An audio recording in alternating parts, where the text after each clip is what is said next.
श्री वीतराग जिनेन्द्राय नमः। आज आषाढ़ की अष्टानी का पर्व का अंतिम दिन है। अष्टानी का पर्व वर्ष में 3 बार आता है, फाल्गुन, आषाढ़ और कार्तिक माह में। अष्टमी से लेकर के पूर्णिमासी तक यह 8 दिन का पर्व होने से इसे अष्ट आनी का कहा जाता है। भारत में जब होली पर्व मनाया जाता है उस दिन फाल्गुन की अष्टानिका का अंतिम दिन होता है। भगवान महावीर स्वामी के निर्वाण दिवस, जिसे दीपावली के रूप में भी मनाते हैं, उस दिन से 8 दिन बाद से कार्तिक की अष्टानिका प्रारंभ होती है और ये आषाढ़ की अष्टानिका आज संपन्न हुई है। कल से श्रावण मास प्रारंभ होगा। यह पर्व शाश्वत पर्व हैं, अनादिकाल से चले आ रहे हैं। किसी भी कारण से यह पर्व नहीं है, किसी व्यक्ति के कारण, किसी घटना के कारण नहीं है। अनादिकाल से ही साधर्मी जन हर 4 माह में विशेष प्रकार की आराधना करने के लिए, आत्म साधना करने के लिए, स्वाध्याय के लिए ये 8 दिन के पर्व मनाते रहे हैं। हम जम्बू द्वीप में रहते हैं, सबसे बीचों बीच जम्बू द्वीप है। इस जम्बू द्वीप के भरत क्षेत्र में हम रहते हैं। इसके 7 क्षेत्र हैं, वह अभी विषय नहीं है। हम भरत क्षेत्र में रहते हैं। इसके बाद एक समुद्र है, फिर एक धातकीखंड द्वीप है, फिर बड़ा समुद्र है, फिर पुष्कर द्वीप है। उसके आधे तक मनुष्य रहते हैं। हम वहाँ तक नहीं जा सकते, लेकिन कोई भी मनुष्य उससे आगे नहीं होता है। ये जो नंदीश्वर द्वीप है, 8वां द्वीप है, 8 नंबर का द्वीप है। उसके पहले 7 समुद्र हैं और ये 8 नंबर का द्वीप है। बहुत विशाल नंदीश्वर द्वीप है। इसकी एक एक दिशा में 13 जिन मंदिर हैं। इस तरह से 52 मंदिर हैं। एक एक मंदिर में 108 जिन बिंब विराजमान है। 500 धनुष पद्मासन की प्रतिमा जी विराजमान है। पद्मासन जिन बिंब बहुत ही सुंदर, मनोज्ञ। और ये मंदिर अनादि अनंत हैं, शाश्वत हैं, अकृत्रिम हैं। किसी ने पंचकल्याणक प्रतिष्ठा महोत्सव करके वहाँ जाके विराजमान किया हो, ऐसा नहीं है। वे जिन बिंब अनादिकाल से ही वहाँ पर शोभायमान हो रहे हैं। हम वहाँ नहीं जा सकते, देवतागण वहाँ जाते हैं, उनकी पूजन करते हैं बहुत भक्तिभाव पूर्वक। और हम सब नंदीश्वर द्वीप की पूजन यहाँ पर किया करते हैं। हो सकता है आप लोगों ने भी कभी की हो। और उस नंदीश्वर द्वीप की क्या रचना है, उसकी जयमाला में, पूजन की जयमाला में कविवर दयानंद राय जी ने बहुत सुंदर चित्रित किया है। अगर आप लोगों ने ना पढ़ी हो तो पढ़िएगा। विचार करना, ये शाश्वत पर्व हैं। नंदीश्वर द्वीप शाश्वत है, वहाँ के जिनालय शाश्वत हैं, अकृत्रिम हैं। वहाँ जिनबिंब शाश्वत अकृत्रिम हैं। हम भी शाश्वत और अकृत्रिम हैं। हमें किसी ने बनाया नहीं है। इस शरीर में हमारा आना नया हुआ है, लेकिन मैं नया नहीं हूँ। मैं तो अनादिकाल से हूँ, अकृत्रिम हूँ, चैतन्य चक्रवर्ती हूँ। अपने आप को इस शरीर से नहीं देखेंगे। आज मैंने ये कपड़े पहने हुए हैं, इन कपड़ों के कारण से मेरे इस व्यक्ति की पहचान नहीं है।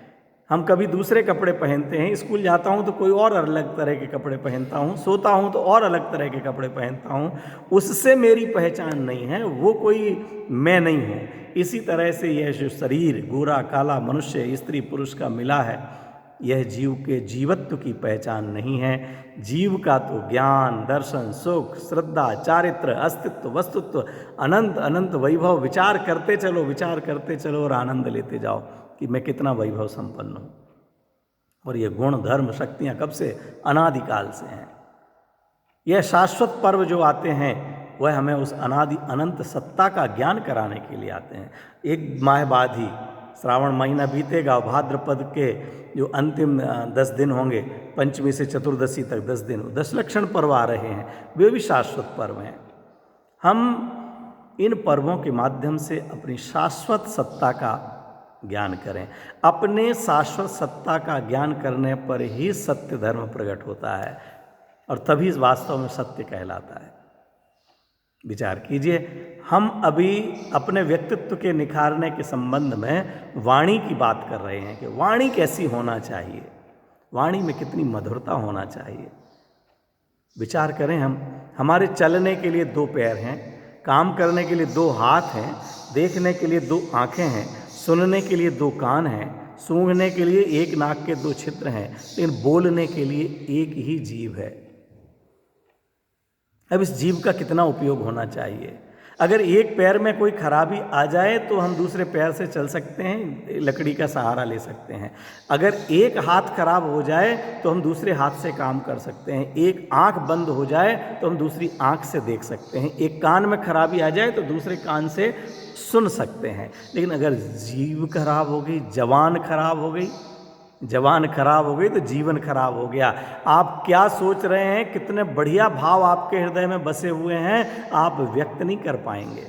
आप अपनी बातों को दूसरों तक नहीं पहुंचा पाएंगे। आप कभी सोचिए, किसी गूंगे व्यक्ति को देखिए, अथवा किसी ने मौन व्रत लिया हो और मौन व्रत लेकर के भोजन कर रहा हो,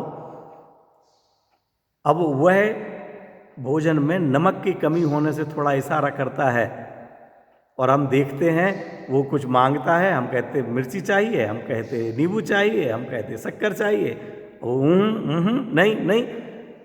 कभी कभी कितना हास्य उत्पन्न हो जाता है कि वास्तव में क्या चाहिए लेकिन कह नहीं पा रहे हैं, तो क्या स्थिति होती है। कोई कार्यक्रम होता है कि आप बोले बिना केवल सूचना दीजिए, वो चित्र बनाएगा और या अथवा उत्तर देगा कि आपने क्या सोचा हुआ है। कैसा लगता है, कितना समय लगता है एक छोटी सी बात कहने में। हमें ये जबान मिली है, जीभ मिली, रसना मिली, इसका हम सदुपयोग करें, उपयोग करें, दुरुपयोग ना करें। इस 1 के 2 काम हैं, माने 2 के 1 काम और 1 के 2 काम, तो 4 गुना काम हो गया।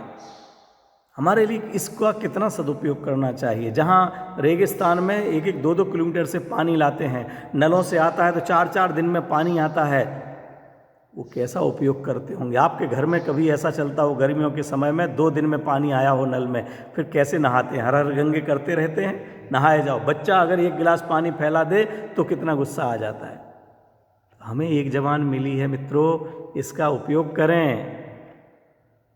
मनीषी कहते हैं, ज्योहे प्रमाणम जानी ही भोजने भाषणे पिच। हे रसना इंद्रिय, हे जीभ, भोजन में और भाषण में अपनी सीमा, अपनी मर्यादा पहचानो। अपनी सीमा को, बॉर्डर को लांघना नहीं। अपनी मर्यादा को यदि आप भंग करते हैं तो निश्चित ही कष्ट आएगा जीवन में, बहुत परेशानी उठाना पड़ सकती है। क्या लिखते हैं, ज्योहे प्रमाणम जानी ही भोजने भाषणे पिच अतिभुक्ति अतिवोक्ति सद्यः प्राणापहारणी। ज़्यादा भोजन करना और ज़्यादा बोलना दोनों ही शीघ्र ही प्राणों का हरण करने वाले हो जाते हैं। जो केवल ये विचार करके कि हम तो दूसरों के यहाँ पार्टी में गए, माल दूसरे का है और धड़ाधड़ उड़ा जाते हैं, खा लो, ये भी खाओ, वो भी खाओ, इस स्टॉल पे चलो, उस स्टॉल पे जाओ, उन्होंने मनोहार करके खिला दिया। अरे भोजन दूसरे का था तो भी कहा जाता भैया पेट तो अपना था। ये नहीं, हमें बहुत अच्छा लगता है। मिठाई तो मुझे बहुत पसंद है, नमकीन तो मुझे बहुत पसंद है, ये चीज़ तो मैं देखते ही अगर पेट भरा हो तो भी 4 खा सकता हूँ। ये अति भुक्ति